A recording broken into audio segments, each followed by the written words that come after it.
നമസ്കാരം. ബിലൈവിലേക്ക് സ്വാഗതം. ശില്പികളുടെയും ചിത്രകാരന്മാരുടെയും കൈവഴക്കത്തെപ്പറ്റിയും കൈവിരുതിനെ പറ്റിയുമൊക്കെ നമ്മൾ കേട്ടിട്ടുണ്ട്. എന്നാൽ വിശ്വപ്രതാപ് എന്ന കലാകാരന് അവ മാത്രമല്ല കൈമുതലായുള്ളത്. മനോഹരമായ മ്യൂറൽ ചിത്രകല സ്വായത്തമാക്കിയിട്ടുള്ള വിശ്വപ്രതാപ് ബ്രഷ് വായിൽ കടിച്ചു പിടിച്ചുകൊണ്ടും ചുണ്ടുകൊണ്ടും ചിത്രകലയിൽ പരീക്ഷണമൊരുക്കുകയാണ്. തിരുവനന്തപുരം തച്ചോട്ടുകാവിലുള്ള ഗീതാലയം എന്ന അദ്ദേഹത്തിന്റെ ആർട്ട് വർക്ക്ഷോപ്പിലാണ് നമ്മളെന്നുള്ളത്. നല്ലൊരു കലാകാരനാണെങ്കിൽ കൂടിയും കേറ്ററിംഗ് വർക്കുകളടക്കം നിരവധി ജോലികളിൽ ഏർപ്പെട്ടിരുന്ന ഒരാളാണ് വിശ്വപ്രതാപ്. അവിടെ നിന്നും പിന്നീട് ആരെയും തൃപ്തിപ്പെടുത്തുന്ന ചിത്രങ്ങളുടെ സൃഷ്ടാവായി മാറുകയായിരുന്നു ഈ കലാകാരൻ. തിരുവനന്തപുരം നഗരത്തിലെ വിവിധ റെസ്റ്റോറൻറ്റുകളിലും ഷോപ്പുകളിലും ഇന്റീരിയർ ആർട്ട് വർക്കുകൾ നിർവഹിച്ചിട്ടുണ്ട് ഈ കലാകാരൻ.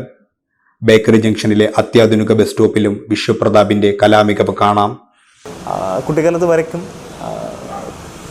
ഈ അടുത്ത കാലത്താണ് ഒരു 4-5 വർഷമായി ചിത്രരചന കൂടുതലായിട്ട് ആഗ്രഹം കൊണ്ട് വരയ്ക്കാൻ തുടങ്ങി. അങ്ങനെ ഒരു സിസ്റ്റമാറ്റിക്കായിട്ട് പഠിച്ച ഒരാളല്ല. ഞങ്ങളിങ്ങനെ പെയിൻറ്റ് മേടിക്കുന്നു, ഉപയോഗിക്കുന്ന പെൻസിലാണ്, എല്ലാവരും ഉപയോഗിക്കുന്ന പോലെ പെൻസിലാണ് സ്റ്റാർട്ട് ചെയ്തത്.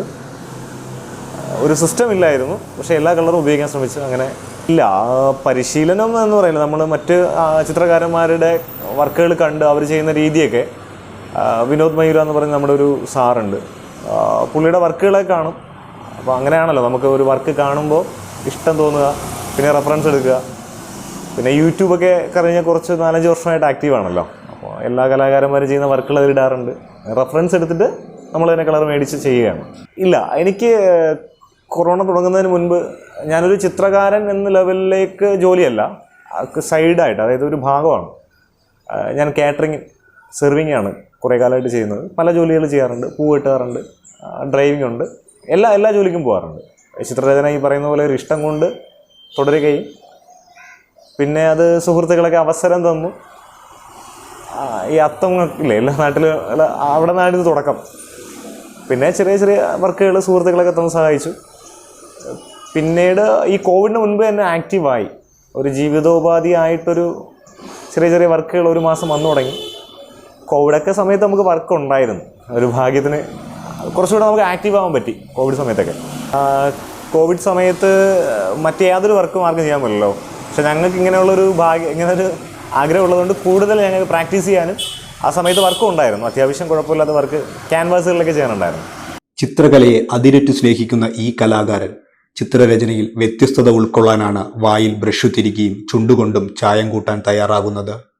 വായിൽ ബ്രഷ് കടിച്ചു പിടിച്ചുകൊണ്ട് മോഹൻലാലിന്റെ ചിത്രം വരയ്ക്കാൻ സാധിച്ചെങ്കിലും ചുണ്ടുകൊണ്ടുള്ള ചിത്രരചനയ്ക്കിടയിൽ വിശ്വപ്രതാപിന് ശാരീരികമായ വെല്ലുവിളികൾ വരെ നേരിടേണ്ടി വന്നു. ഞാൻ ആദ്യമായിട്ട് ലാൽ സാറിന്റെ ചിത്രമാണ് വരച്ചത്. അത് ബറോസ് എന്ന ചിത്രത്തിലെ വരാൻ പോകുന്ന ചിത്രമാണ്. ലാൽ സാറാണ് ഡയറക്റ്റ് ചെയ്യുന്നത്. ലാൽ സാറിന്റെ ഏതെങ്കിലും ഒരു ചിത്രം വ്യത്യസ്തമായിട്ട് വരയ്ക്കണമെന്നുണ്ടായിരുന്നു. അത് അങ്ങനെ അങ്ങ് സംഭവിച്ചു. പിന്നെ അത് കഴിഞ്ഞപ്പോൾ വീണ്ടും ഒരു ആഗ്രഹം തോന്നി, ചുണ്ടുകൊണ്ട് വരച്ചാലോ എന്ന്. കുറച്ച് റിസ്ക് ആയിരുന്നു, കാരണം ഡയറക്റ്റ് ചുണ്ടുകൊണ്ട് തന്നെ സ്കെച്ചിട്ട് വരയ്ക്കായിരുന്നു. ചുണ്ടു പൊട്ടി, ആക്രിലിക് പെയിന്റിന്റെ ആയതുകൊണ്ട് തന്നെ ഇൻഫെക്ഷൻ ഉണ്ടായി. ഒരു 60% ആയപ്പോൾ നിർത്തേണ്ടി വന്നു. അത് നമ്മുടെ MBA ആയ സുരേഷ് ഗോപി സാറിനെയാണ്. അതൊരു അബ്സ്ട്രാക്ട് ടൈപ്പിൽ ചെയ്തതാണ്. അത് തോന്നുക എന്നുള്ളൊരു മാത്രം ചിന്തയുണ്ടായിരുന്നുള്ളൂ. പഴയ കാലഘട്ടത്തിലെ 2 ഫിഗറിനെ ഒരുമിച്ചാക്കിക്കൊണ്ട് പിന്നെ ഒടുവിൽ അത് കൈകൊണ്ട് വരച്ച് തീർക്കേണ്ടി വന്നു. കലയെ ഇഷ്ടപ്പെടുന്ന കുട്ടികളിലെ കഴിവ് വളർത്തിയെടുക്കാനുള്ള ഒരിടമായി കൂടിയാണ് വിശ്വപ്രതാപ് ഗീതാലയത്തെ കാണുന്നത്. കോവിഡ് കാലയളവിൽ കല അഭ്യസിക്കാനെത്തുന്ന കുട്ടികളുടെ എണ്ണത്തിൽ കുറവ് വന്നെങ്കിലും തന്റെ പ്രദേശത്തെ ഓരോ ചെറിയ കലാകാരനും അനുയോജ്യമായ പരിശീലനം നൽകുന്ന ഒരു ആർട്ട് സ്കൂളായി പരിപൂർണമായി ഗീതാലയത്തെ പ്രവർത്തന സജ്ജമാക്കാനാണ് വിശ്വപ്രതാപ് ഇപ്പോൾ ശ്രമിക്കുന്നത്. ആർട്ട് സ്കൂള് ഒന്നാമത്തെ കാര്യം ശ്രദ്ധിക്കേണ്ടത്, ഇതൊരു ഗ്രാമപ്രദേശമാണ്.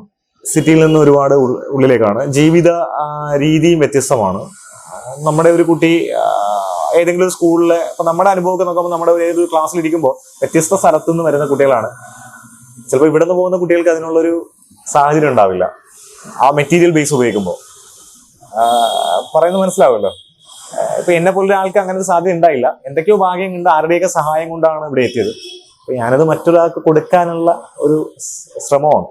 അപ്പോൾ വലിയ രീതിയിലല്ലെങ്കിലും ചെറിയ രീതിയിൽ കുട്ടികൾക്കെല്ലാം ഒരു ബോധം കൊടുക്കുക, പിന്നെ ഒരു സ്കൂളാക്കി മാറ്റുക ആണ് ആഗ്രഹം.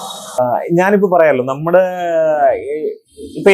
ഞാൻ ഈ പ്രദേശത്തേക്ക് നോക്കുമ്പോൾ എന്നെ പലരും ചിത്രകാരൻ എന്ന ലെവലിൽ കണ്ടു തുടങ്ങി.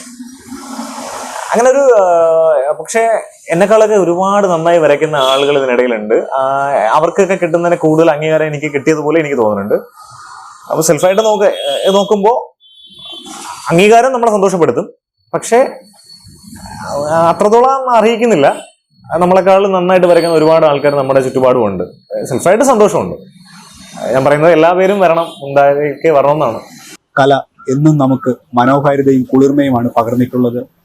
കലാകാരന്മാർ പുതു പരീക്ഷണങ്ങളിൽ ഏർപ്പെടുമ്പോൾ ആകസ്മികമായ അത്ഭുത പാരവശ്യത്തിലേക്കും അത് നയിക്കുന്നു.